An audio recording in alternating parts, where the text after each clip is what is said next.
Vamos lá. Próxima letra aqui, ó. A letra D. Tem criança que troca a letra D com o T. Qual a diferença? O D, falo bem devagar, vocês vão ver que ele sobe lá no céu da boca. E eu falo que a parte do céu da boca é essa bolinha aqui, ó.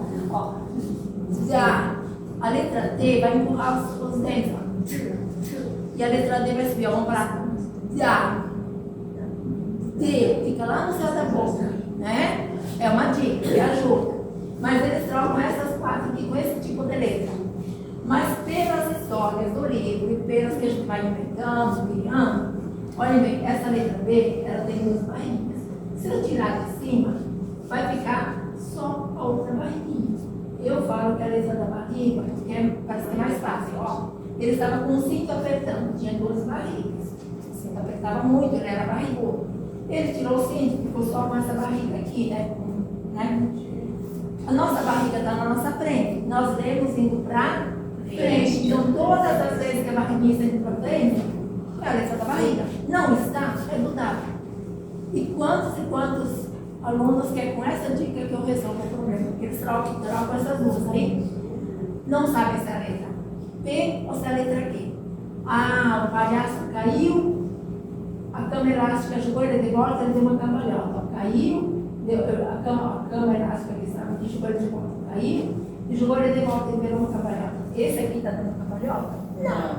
Então, associa assim, ó, o palhaço caiu e deu cambalhota. O outro não está dando cambalhota. Resolve também.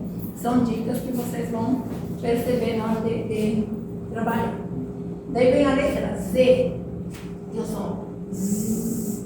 Olha, tipo a palavra cartaz. E se for com essa, fica cartas. Olha a diferença, ó.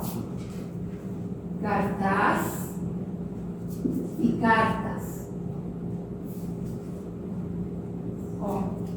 Cartaz. O som é cartaz.